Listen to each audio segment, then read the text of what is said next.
Dork in Disguise, Chapter 15. For the next hour, Jerry's heart continued to soar. He paced around his room, replaying the science team win over and over in his head, relishing the feelings their victory had given him. Jerry even imagined that Cinnamon had been very impressed with him while he was on stage, and that this evening, at the carnival, she would gaze into his eyes and say something wonderful like,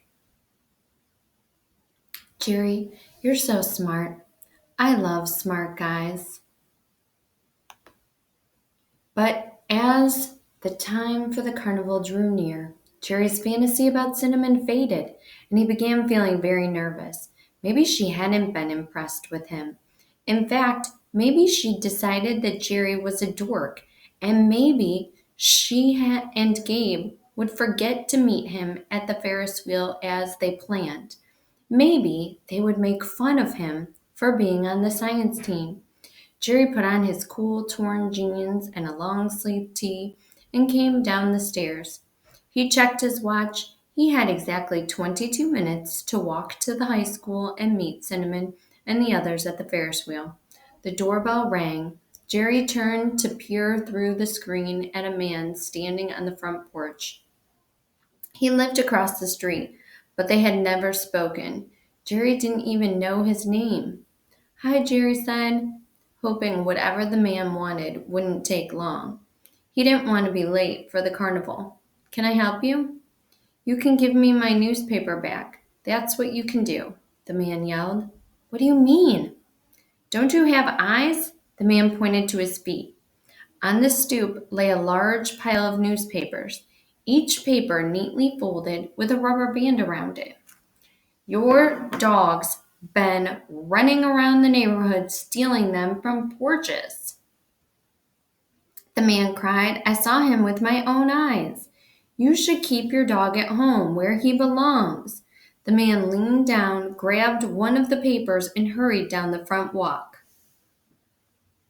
mumbling to himself, "Oh no." Jerry felt a dead weight in his stomach. Sassy hadn't been transformed at all. She was still the mischievous, happy troublemaker that she'd always been.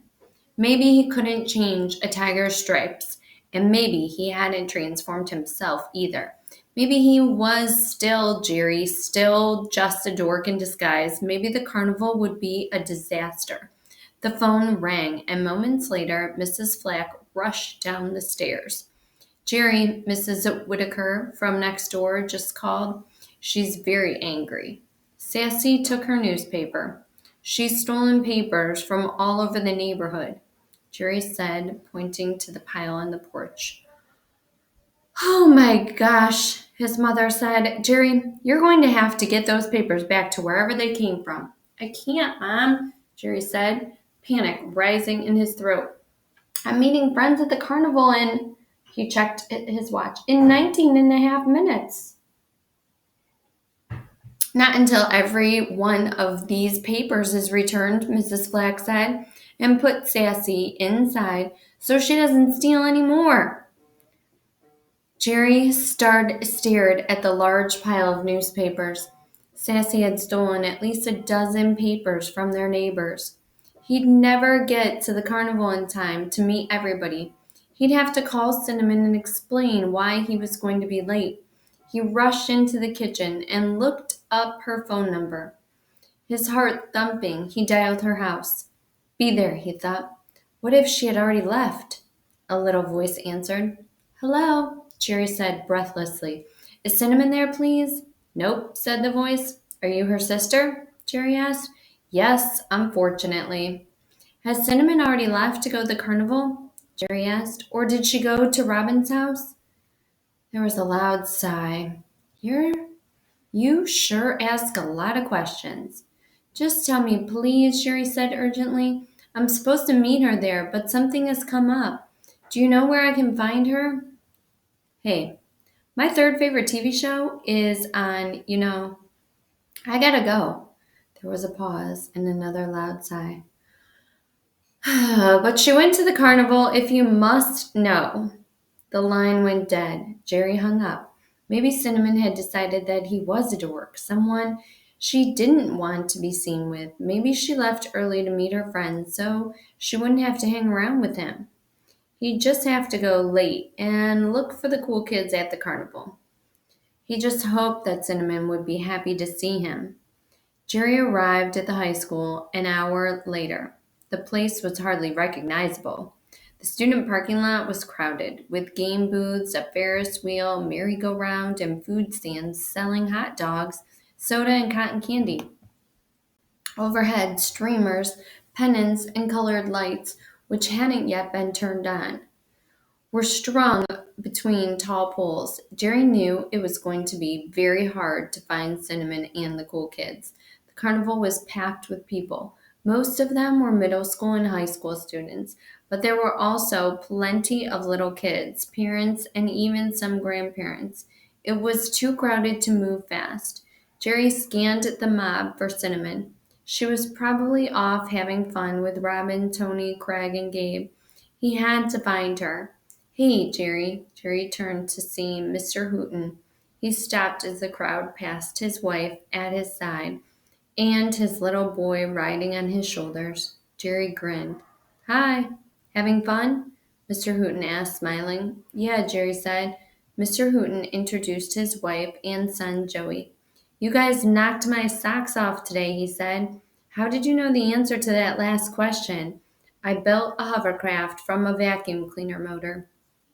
Jerry said. It demonstrated Newton's second law. I've read about those hovercrafts, Mr. Hooton said. Is it finished?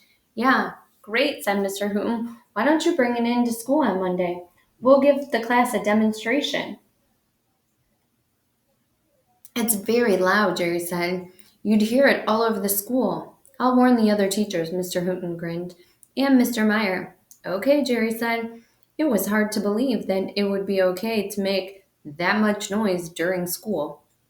But if Mr. Hooton said it was all right, he shouldn't get into trouble with Mr. Meyer. Jerry said goodbye to Mr. Hooton and his family and set out to look for the cool kids again. He circled the carnival 3 times before he saw them. Cupid himself couldn't have timed it better, because at that moment the crowd parted just as the colored lights winked on overhead and Jerry caught sight of Cinnamon. She stood talking with Robin, Gabe, Craig, and Tony.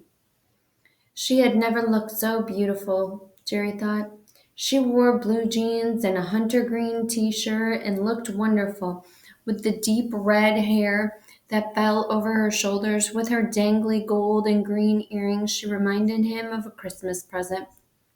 His heart hammered a staccato rhythm in his chest, and he felt a goofy grin spread across his face.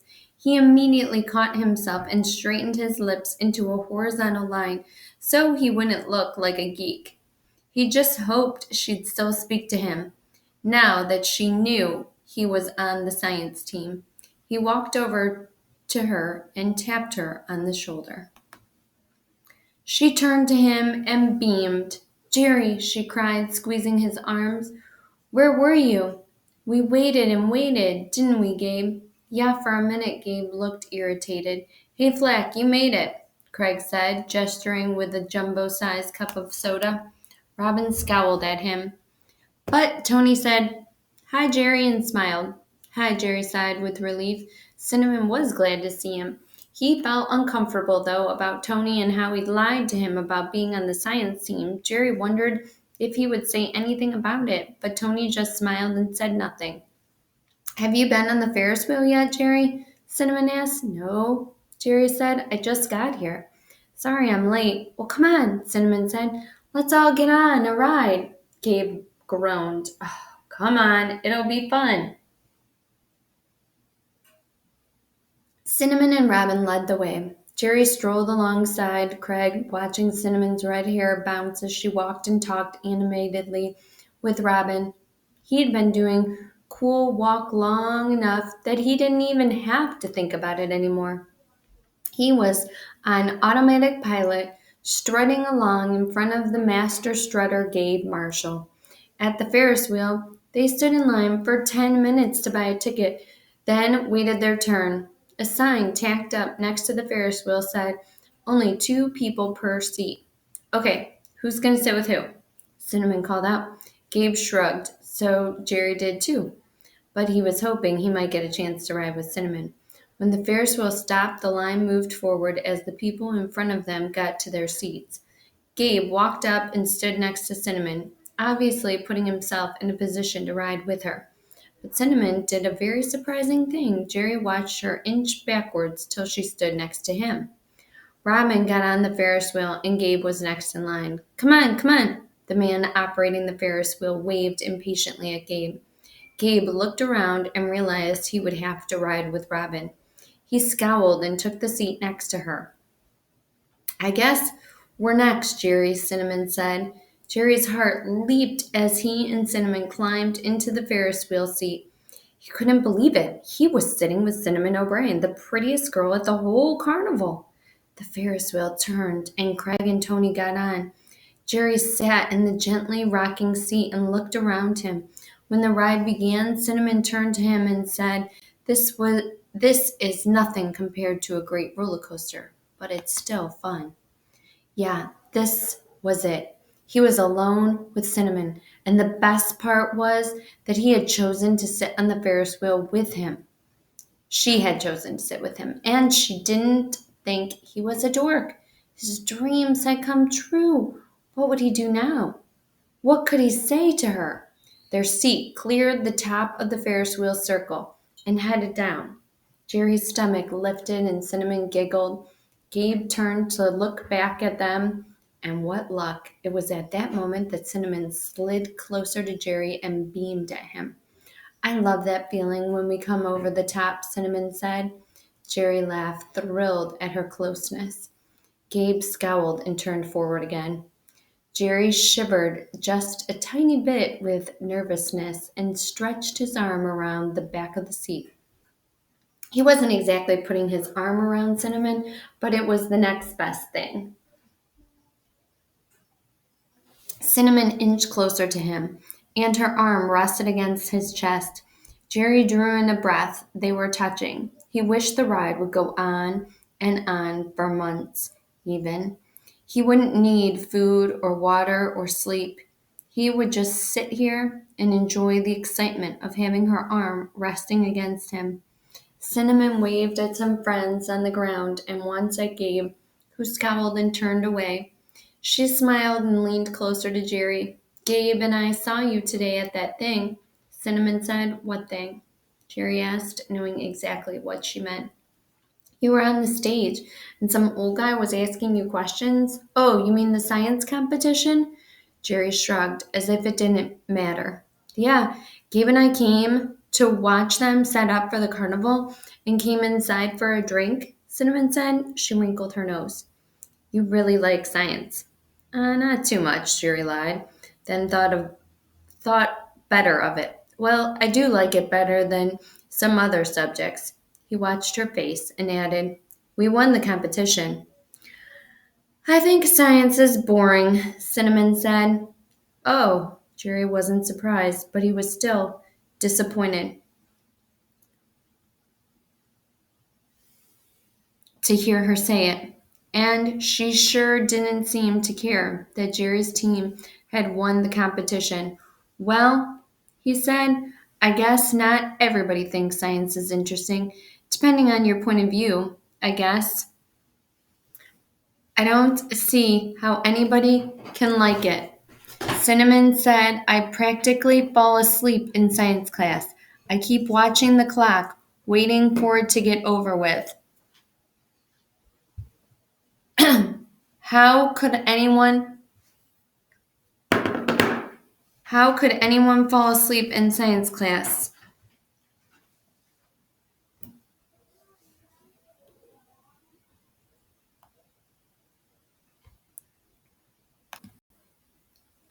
I keep watching the clock, waiting for it to be over with. How could anyone fall asleep in science class? Jerry gazed out over the crowd below. He spotted a red sweatshirt and realized it was Brenda. He smiled and leaned forward to watch her.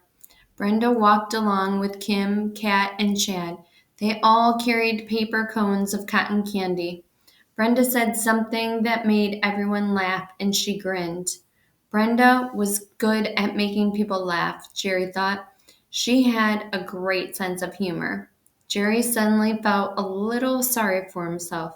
He was missing out on the fun with Brenda and the others. The impact of that was staggering. He was with Cinnamon O'Brien. This was the moment he'd been waiting for. Who are you looking at? Cinnamon asked, leaning forward.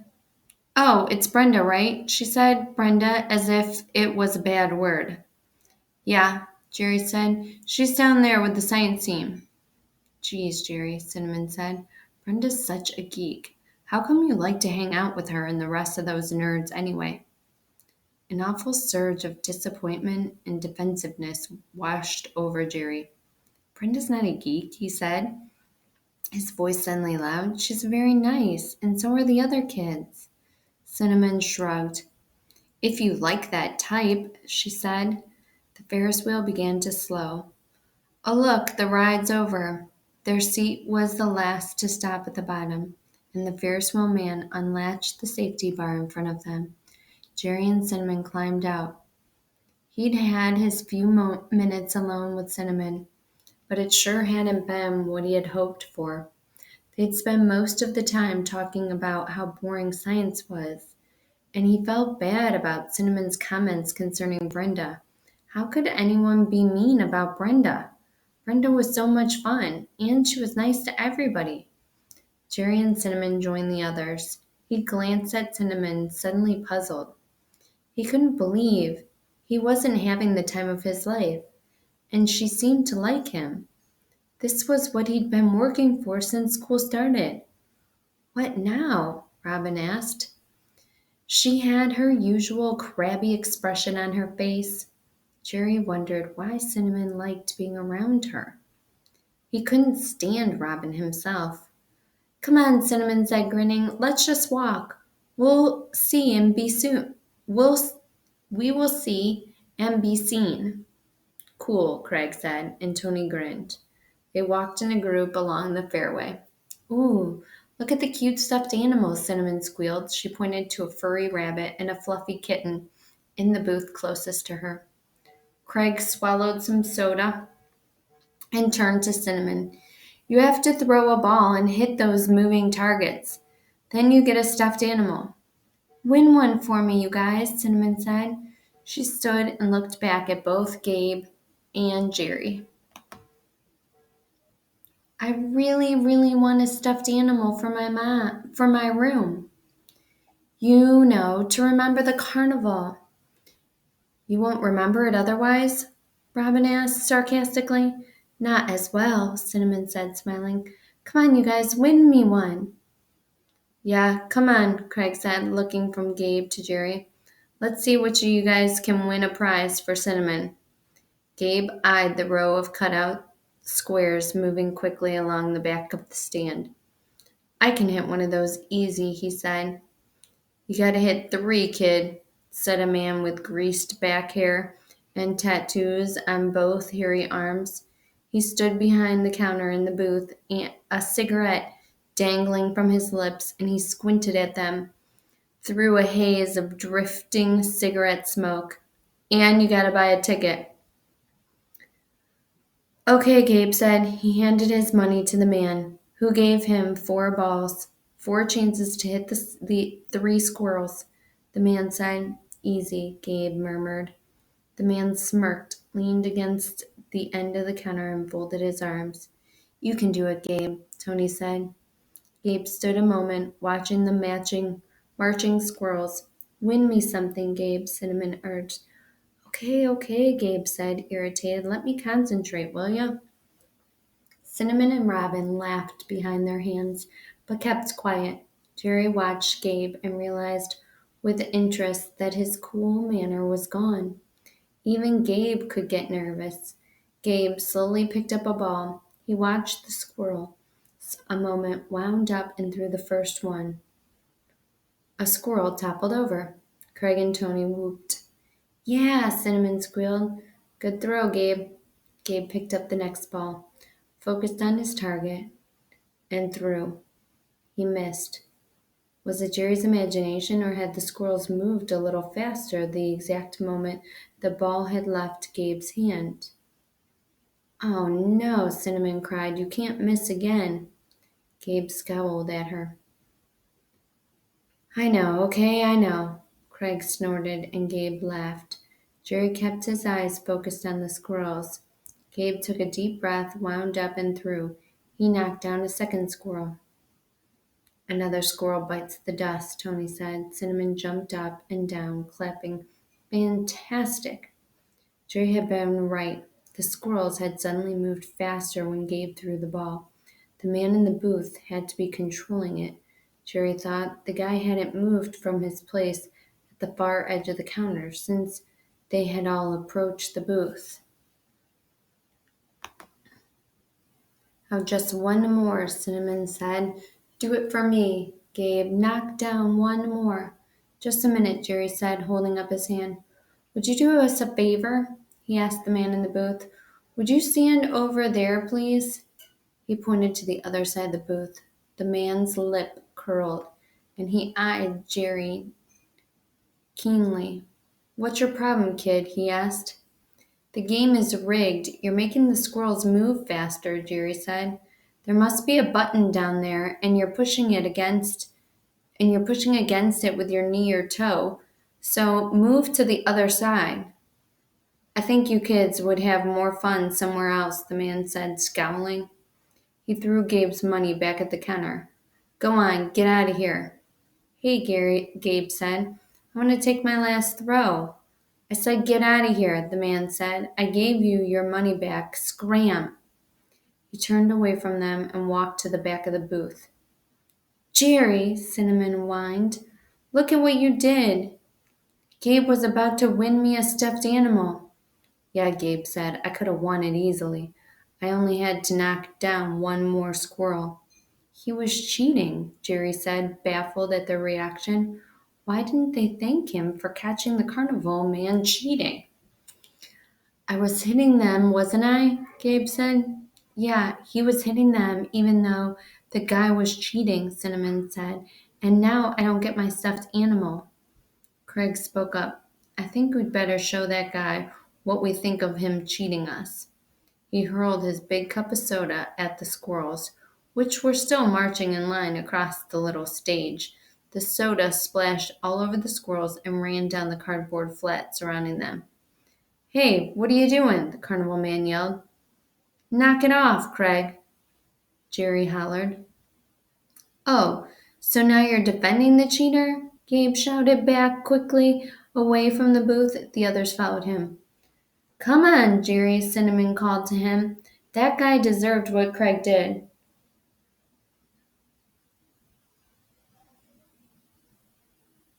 Jerry, who moments ago had felt victorious for stopping the carnival man from cheating them, now felt guilty for pointing out the con and starting all this trouble. So, Jerry said to the carnival man. Cinnamon rushed to him, grabbed his arm, and dragged him away. Music began playing on the other side of the crowd. Come on, Jerry. The dance has started, Cinnamon said. I might not be able to get the stuffed animal, but I can at least dance. Let's go. Jerry let out Jerry let Cinnamon take him back to the others, a gloomy sensation settling into his chest.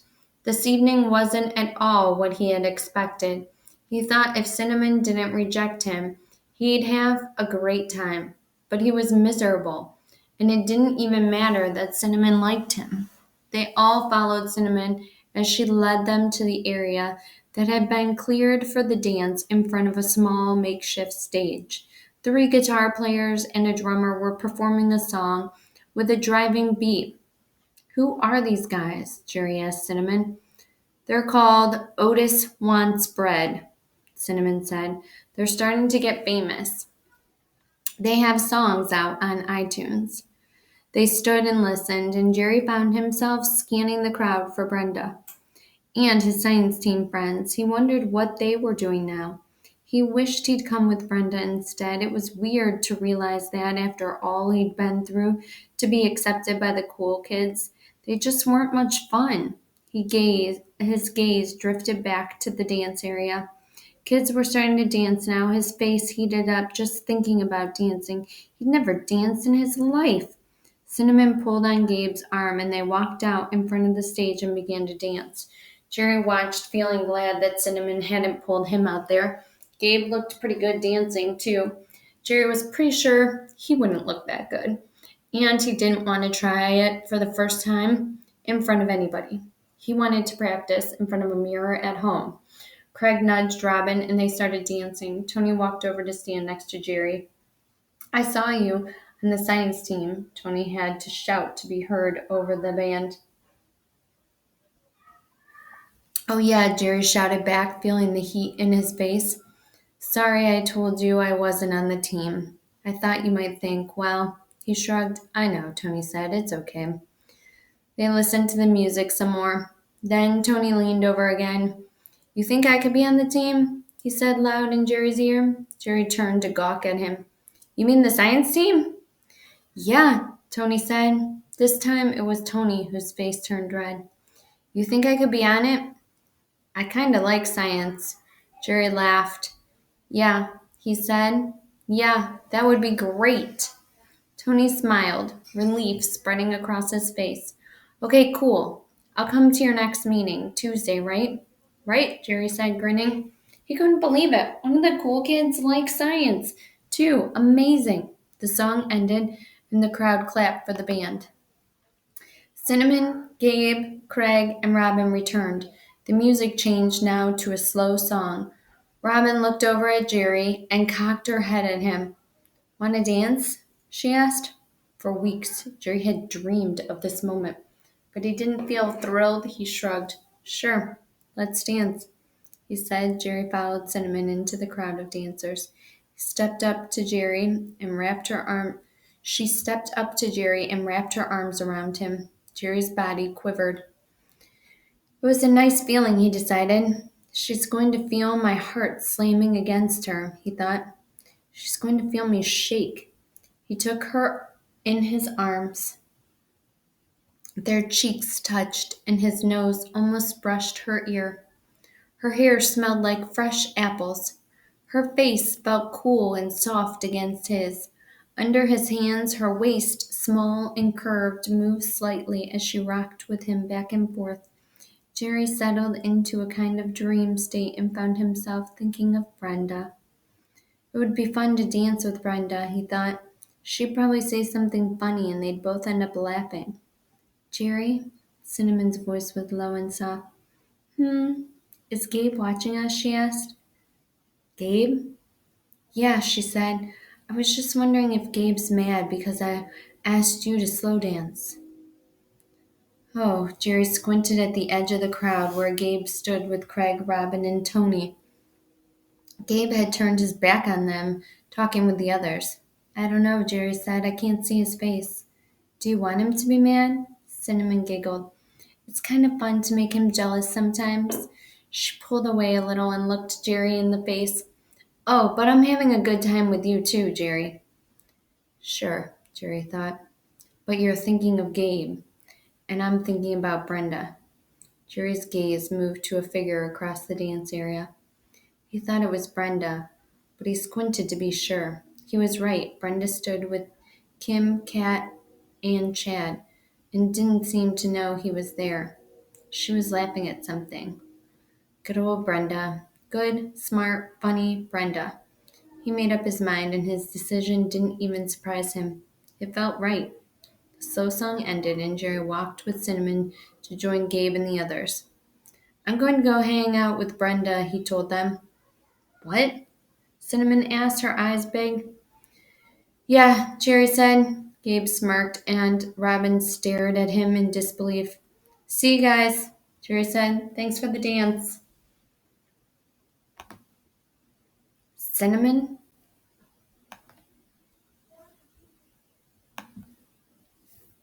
No problem, Cinnamon said in a small voice. Jerry turned and stared across the dance area. The band began to play again, and the dance area became crowded. Jerry elbowed his way over to where Brenda stood.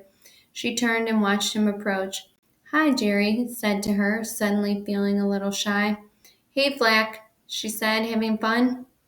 "Probably not as much fun as you guys," Jerry said. Brenda looked surprised. "How come?" Jerry shrugged and grinned. I guess I don't have much in common with them."